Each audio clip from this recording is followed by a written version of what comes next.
বলল, জাহাঙ্গীর, তোমার জানালাটা খোলো, জানালাটা খোলো, দেরি করো না, জানালাটা খোলো। সেই পরিচিত কণ্ঠ, সেই পরিচিত সুর। আমি অবাক হয়ে গেলাম। রাত প্রায় দ্বিপ্রহর। এত রাতে ও কেন? ও কেন? আবার জানালাটার কাছে যেতে থমকে দাঁড়ালাম।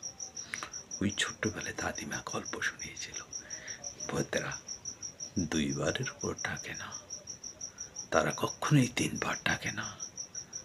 তাই চুপটে মেরে রইলাম এবং সে আবার বলল, জাহাঙ্গীর, জানালাটা খোলো, জানালা খোলো, জানালা খোলো, আমি মিতা, জানালাটা খোলো।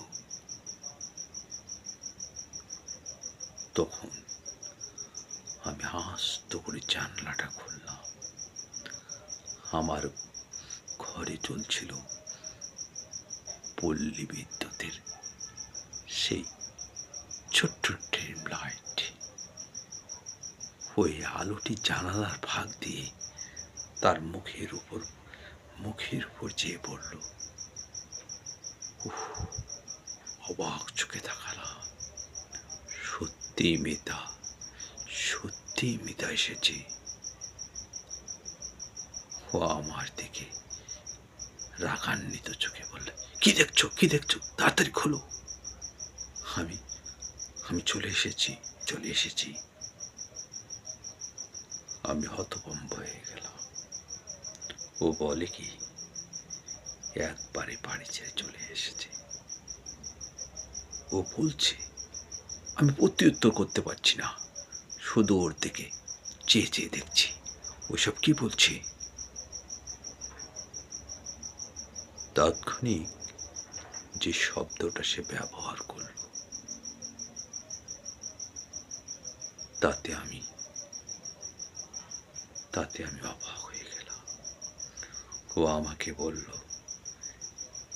তুমি আমাকে বহির্বাটির দরজা খুলে তোমার ঘরে নেবে, নাকি আমি এখান থেকে চলে যাব?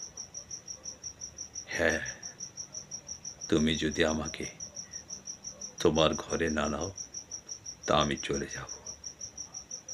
আর এই যাওয়াই হবে আমার শেষ যাওয়া। মনে করো না আমি আমার বাবার বাড়িতে ফিরে যাব, আত্মহত্যা করব। আমি সেই শব্দটি শোনার সাথে সাথে স্বাভাবিক হয়ে গেলাম। আমার হাঁটু দুটো কাঁপছিল, কিন্তু তারপরও আমি স্বাভাবিক হয়ে বললাম, দূর পাগলি, ওগুলো কথা কি বলতে আছে? কেন আত্মহত্যা করবে? আমি তো আছি। আমি তোমার জন্য সেই গ্রহ, যেখানে শুধু তুমি থাকবে। তুমি ছাড়া এই গ্রহে আর কেউ থাকতে পারবে না, কারো জায়গা হবে না। এই গ্রহতে শুধু তুমিই থাকবে। খুশি তো? কেউ থাকবে না, তুমি থাকবে। তোমাকে না ওই নীল ওড়নাটাতে বেশ দেখাচ্ছে। ও আমাকে বলল, এখন দুষ্টমির সময় নয় জাহাঙ্গীর, দুষ্টমি করছো কেন? আমার ভেতরে যে কোন ঝড় বইছে তুমি বুঝতে পারছো না জাহাঙ্গীর। আমি বললাম, পাগলি, ওসব ঝড় সব থেমে গেছে। আমি তো আছি। আজ রাত্রে তোমার ওই নীল